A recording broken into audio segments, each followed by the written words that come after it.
Have you ever looked at your loved one knowing they need you and felt absolutely nothing? No patience, no energy, just emptiness? And then the guilt floods in.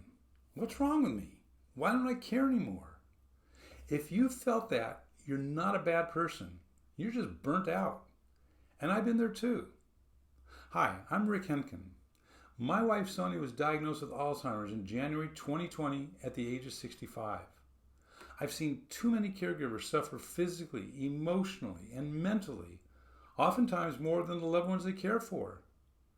I was determined not to let this disease take me down, and I found a way to cope. Now I help other caregivers do the same. I know what it's like to give everything you have and still feel like it's not enough.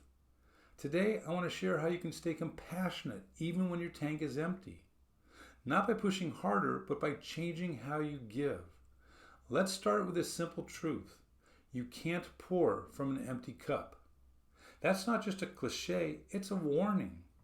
When you ignore your needs long enough, your compassion doesn't just fade, it backfires. You begin resenting the very person you love. I felt that creeping resentment too, and it scared me. And here's the thing no one tells you. Resentment is not a sign that you don't care, it's a sign that you've been caring without being cared for. It's the emotional toll of running on fumes. For me, the turning point came one morning when I found myself snapping at Sonia. Not because she'd done anything wrong, but because I was so depleted. I couldn't find the patience anymore. That moment broke me, and it also woke me up. I realized that if I wanted to keep showing up with love, I needed to stop showing up from obligation. I had to refill my own spirit, not just once, but regularly, every single day.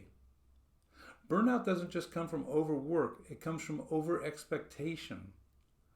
I used to believe that I had to be patient, present, and loving all the time or I was failing Sonia, and that belief crushed me. If you think you have to be a saint to be a good caregiver, you're setting yourself up to break. I started aiming for something more realistic. Compassionate moments, not perfection. A smile, a soft tone, a gentle touch. One kind moment in the middle of a hard day can still make a difference. When burnout hits, everything feels like too much. But healing doesn't always come from huge changes. It can start with 10 minutes of breathing room. I sit outside with a cup of coffee. No phone, no noise. Just space to feel like me again. That tiny ritual started restoring my sense of self. Now, you might be tempted to say, that's selfish. But here's what I've learned. Every moment I give to myself, I give back tenfold in patience. Self-compassion fuels outward compassion. Don't wait till you snap to start filling your own cup. I used to believe Sonia deserved all of me, no matter the cost. I didn't say it out loud, but deep down I was living by an invisible contract. I'll sacrifice everything for you, and somehow that'll make me feel okay. But that mindset didn't make me more compassionate. It made me bitter. So I tore up that contract. Now I show up with love, but I also have boundaries. I allow myself to take breaks. I forgive myself when I fall short. That's not abandonment, that's sustainability. Burnout can numb your heart, and when that happens, compassion feels like a memory. But it's not gone, it's just buried. To dig it out, start small. Sometimes I'll just hold Sonia's hand. I don't try to fix anything.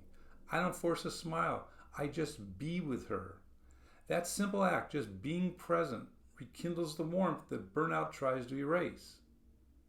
You don't need grand gestures to be loving. You just need to pause and let your heart catch up. Caregivers need caregivers, not just for advice, but for validation. When I started connecting with other caregivers, something cracked open in me. I didn't feel crazy. I didn't feel alone. We need people who won't judge us when we say, I love them, but I'm exhausted. That sentence right there, that's not failure, that's truth. And truth is where compassion begins again. Burnout makes you forget why you chose this path, but your reason is still there. I remember how Sonia used to look at me when she was more herself, how she'd squeeze my hand and say, I love you. Now, even when she can't say those words, I remember. I let that memory fill my heart. Your why may have faded behind the pain, but it's still inside you. Find it again. Let it lead you back to compassion, not out of obligation, but out of love. Let me ask you something. What's one small thing that helps you reconnect with your passion, with your compassion, even when you're burned out? Drop it in the comments below. You never know who it might help. If you're feeling overwhelmed, exhausted, or like you're losing yourself in caregiving, you're not alone. That's exactly why I created the Caregiver Mastery System, a step-by-step emotional roadmap to help you manage stress, anger, and burnout so you can care for your loved one without sacrificing yourself in the process. Inside, you'll discover how to say yes to yourself without guilt, reduce overwhelm, and reclaim peace, even in the hardest moments. I call this Heaven Island, a place of peace, clarity, and deep acceptance, where you can show up for the one you love without losing who you are. And just so you know, this isn't some time-consuming program. I didn't create it to add more to your plate. I built it to take the weight off your shoulders. The lessons are short, practical, and easy to follow. And if you apply what I teach, even for just a few minutes a day, I guarantee you'll start to feel a real difference in 2 to 3 weeks. Click the link below or visit caregivermasterysystem.com to get started today. If this video helped you, please like, share, and subscribe. I post new caregiver support videos every Monday and Thursday. And if this message spoke to you, use the hashtag Caregiver Mastery so others can find the support they need too. You're not alone. Let's get through this together.